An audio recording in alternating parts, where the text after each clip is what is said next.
हाय, मैं संजीत शर्मा आप सभी को आपका YouTube channel study with Sanjeet Sharma में स्वागत करता हूं। आज हम लोग सूक्ष्म जीव को रिवीजन करेंगे, इसलिए कि जीवाणु, विषाणु, कवक, प्रोटोजोआ और शैवाल के बारे में हम लोग स्टडी कर चुके हैं। तो मैं पहले भी बताया था कि बहुत महत्वपूर्ण है, इसलिए एक बार जब सारा टॉपिक हो जाएगा तो हम लोग क्या करेंगे, एक बार रिवीजन करेंगे। तो देखिए इसमें चलिए स्टार्ट करते हैं। कवक और शैवाल, यदि अध्ययन से प्रश्न पूछा जाता है कि जीवाणु का अध्ययन क्या कहलाएगा, विषाणु का अध्ययन क्या कहलाएगा, इस प्रकार से, तो इसमें दो बहुत महत्वपूर्ण है, एक कवक और दूसरा शैवाल। यहाँ कन्फ्यूजन भी होती है, तो उस कन्फ्यूजन को समाप्त करने के लिए मैं बोला था, आपको एक सोच बताया था। तो यहाँ पे देखिए फाइकोलॉजी,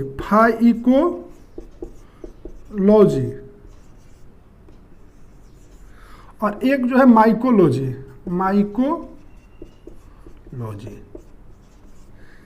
फाइकोलॉजी और माइकोलॉजी में वहाँ कन्फ्यूजन, अभी तो आपको लगेगा ऑप्शन जब देता है उस समय बहुत कन्फ्यूजन होती है, तो उसी कन्फ्यूजन को समाप्त करिए। देखिए कवक का अध्ययन में बोले थे क फॉर कम, क और म। कवक का अध्ययन के क्या बोले थे, क और म कम, क फॉर कवक और म फॉर माइकोलॉजी। कवक का अध्ययन क्या कहलाएगा, कम कम कम, कवक में कम, थोड़ा माइंड में इसी रखना है, कवक में कम। और शैवाल को हम लोग क्या करते हैं, सा और फ, शैवाल को क्या करते हैं, साफ। स फॉर शैवाल, फ फॉर फाइकोलॉजी। नहीं बोले थे कि शैवाल को हम लोग जल से इसे हटाते हैं यानी साफ करते हैं, शैवाल को साफ, फ फॉर फाइकोलॉजी, और कवक का अध्ययन क और म फॉर माइकोलॉजी। तो कन्फ्यूजन ना हो, एक मतलब सोच है। बाकी अगर आपको ऐसे याद रहता है तो कोई बात नहीं है, लेकिन जब ऑप्शन देता है ना तो उस समय बहुत कन्फ्यूजन होता है और वहाँ पे लोग मिस कर जाते हैं। इसलिए मैं जहाँ कन्फ्यूजन होता है वहाँ पर कुछ सोचता हूँ, सोच बताता हूँ। चलिए अब आगे हम लोग देखें। जो जीवाणु से रोग होता है, मैं उसको एक ट्रिक्स बताया था आपको कि ट्रिपल टी है, डबल नहीं। ट्रिपल टी है, डबल नहीं। देखिए ट्रिपल टी है, डबल नहीं। और कुका विद्रोह जो हुआ था पंजाब में हुआ था, पंजाब में। मैं यही बोला था कि जीवाणु से होने वाले रोग को अगर आपको माइंड में रखना है तो सिर्फ इतना बोलना, ट्रिपल टी है, डबल नहीं। और कुका विद्रोह कहाँ, पंजाब में। तो इसको इस प्रकार से हम लोग लिख सकते हैं, ट्रिपल टी है और डबल नहीं। और कुका विद्रोह कहाँ हुआ था, पंजाब में। तो टी फॉर, देखिए आपको जो टीबी, टिटेनस, टाइफाइड, तो जो पहले इच्छा आ जाए मन में उसी को लिख देना। टी फॉर हम लिखते हैं TB, T for typhoid, T for typhoid, और T for tetanus, H for हैजा, डी फॉर डिप्थीरिया,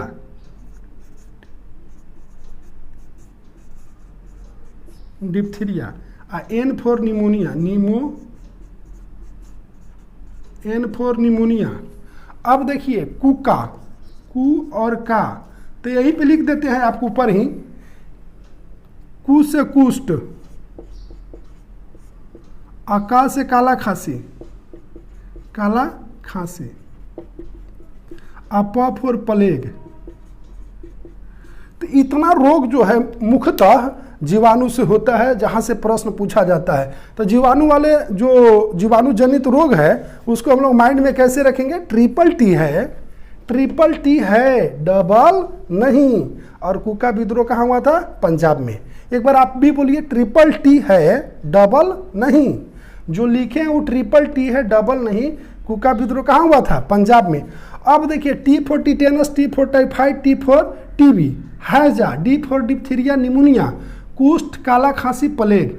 ये सब रोग किससे होता है, जीवाणु से होता है। एक बार इसको आप लोग अपने से लिखिए और लिख कर देखिए, आजीवन याद रहेगा और कोई कन्फ्यूजन नहीं होगा। उसी प्रकार से विषाणु से होने वाला रोग, विषाणु से होने वाला रोग, तो जो विषाणु से होता है रोग उसको हम लोग कैसे याद करेंगे, देखिए इसको ऐसे याद करना है, आप हर रेड पपीता को चखें, आप हर रेड पपीता को चखें। इसके बाद में जो बोलना होगा बोलिएगा, आप हर रेड पपीता चखें। देखिए क्या लिख रहा हूं, आप हर रेड पपीता चखें, हर रेड, चलिए नहीं लिख देते, आप हर रेड पपीता चखें, पपीता चखें, आप हर रेड पपीता चखें। विषाणु से होने वाला रोग को एक ही बार में माइंड में रखना है, आप हर रेड पपीता चखें। तो अब यहाँ देखिए क्या है, 2-3 बार लिखिएगा आप, जब लिख लीजिएगा तो आपका माइंड में सेट हो जाएगा। A for AIDS, AIDS, A for influenza, influenza, P for polio, H for herpes,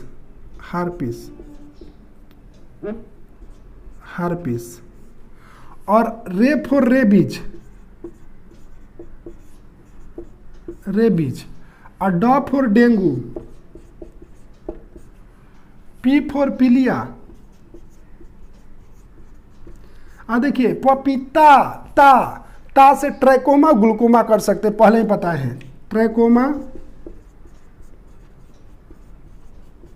और ग्लूकोमा, और च फॉर चेचक, और ख फॉर खसरा, खसरा। तो इस प्रकार से जीवाणु और विषाणु से होने वाले रोग को हम लोग क्या करेंगे, अपने माइंड में रखेंगे। अब कैसे कंफ्यूजन होता है, किस प्रकार से प्रश्न पूछा जाता है, चलिए उसको हम लिखकर दिखाते हैं। मैं सर्वेश प्रभाकर, मेरा चयन झारखंड कर्मचारी चयन आयोग द्वारा आयोजित हाई स्कूल शिक्षक प्रतियोगिता परीक्षा में हुई है। मैं फिलहाल झारखंड के गढ़वा जिले में पदस्थापित हूँ। मैं अपना प्रतियोगिता परीक्षा का तैयारी संजीत शर्मा सर के मार्गदर्शन में रहकर किया था तथा मैं तैयारी कर रहे छात्रों को यह संदेश देना चाहता हूं कि वे भी संजीत शर्मा सर के साथ जुड़ें और उनके अनुभवों का लाभ उठाएं। धन्यवाद। देखिए जीवाणु से होने वाला रोग और विषाणु से होने वाला रोग, विषाणु से होने वाला रोग। तो जीवाणु से जो रोग होता है उसको हम लोग याद किए हैं, ट्रिपल टी है, डबल नहीं। और कुका विद्रोह कहाँ हुआ था, पंजाब में। तो देखिए T4 हम लोग जो भी लगता है लिखिए, T4 TB, T4 typhoid, T4 tetanus, हैजा, D4 diphtheria, N for pneumonia, Q for कुष्ठ, काला खांसी, प्लेग। उसी प्रकार से विषाणु से होने वाला रोग, आप हर रेड पपीता चखें, आप हर रेड पपीता चखें। तो देखिए A for AIDS, A for influenza, P for polio, H for herpes, rabies, dengue, पीलिया, ट्रैकोमा, चेचक, खसरा, च फॉर चेचक, ख फॉर खसरा। अब एग्जाम में ऐसे देता है, जैसे लिख देगा टाइफाइड और हैजा, इसके बाद निमोनिया, इसके बाद इसमें कोई भी लिख देगा, जैसे इन्फ्लुएंजा, अब बोलेगा निम्नलिखित में कौन सा रोग जो है विषाणु से होता है, निम्नलिखित में कौन सा रोग विषाणु से होता है। तो विषाणु से जब पूछ रहा है तो आपको याद करना, आप हर रेड पपीता चखे। तो देखिए आप ए फॉर इन्फ्लुएंजा रहा ना, तो इन्फ्लुएंजा रोग जो है वो अलग हो गया, किससे होता है, विषाणु से। बाकी ट्रिपल टी है, टिटेनस, फिर हैजा और निमोनिया, ये किससे होता है, जीवाणु से। तो इस प्रकार से हम लोग जो है उसको छांट सकते हैं। जैसे कि अब देखिए इसमें डेंगू और चेचक, इसके बाद आपको कुछ भी दे दिया, जिसे दे दिया डिप्थीरिया, डिप्थीरिया।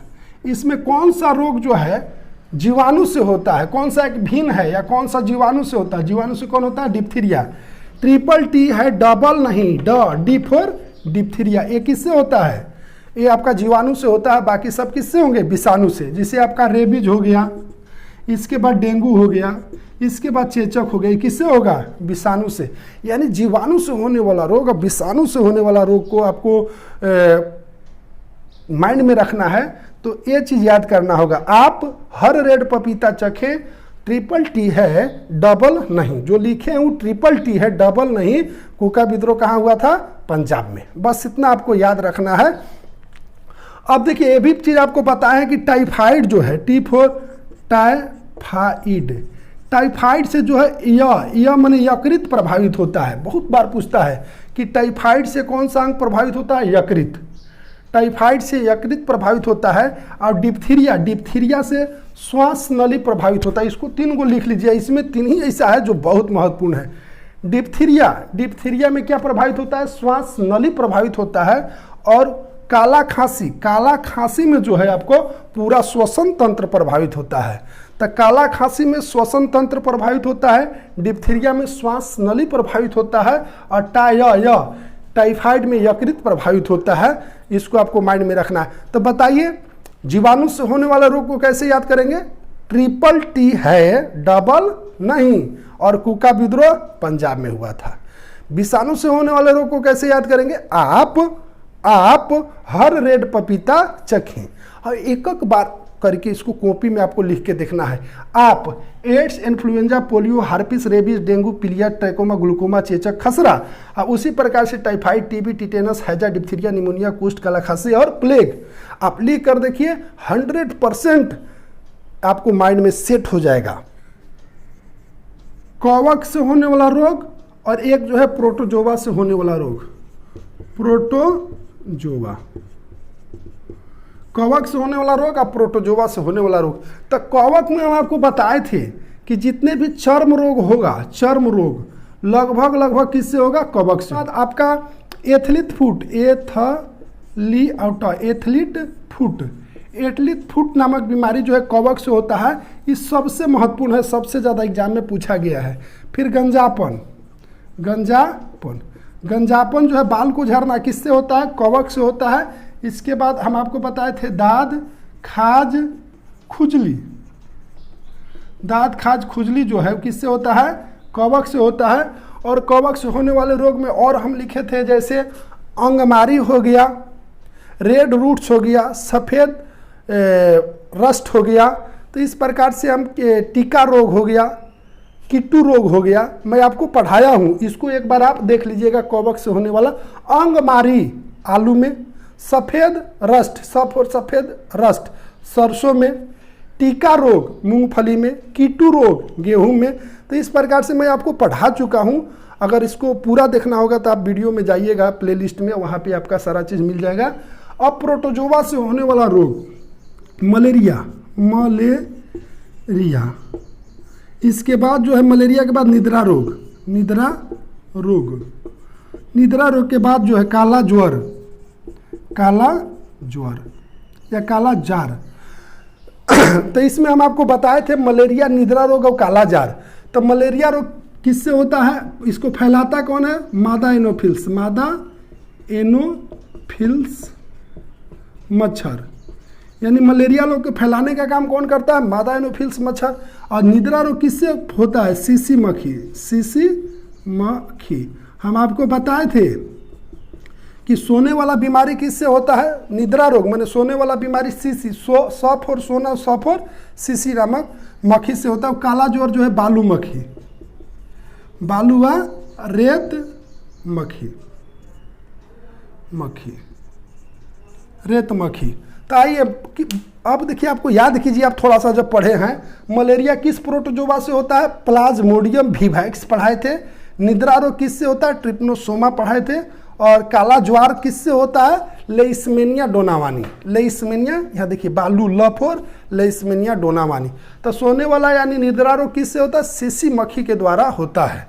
चलिए हम लोग जो जीवाणु विषाणु कवक प्रोटोजोआ से रोग होता है उसके बारे में हम लोग देखें, और नेक्स्ट क्लास में जितने भी जीवाणु विषाणु कवक प्रोटोजोआ से अन्य प्रश्न पूछा जाता है उस पर हम लोग चर्चा करेंगे। धन्यवाद, थैंक यू।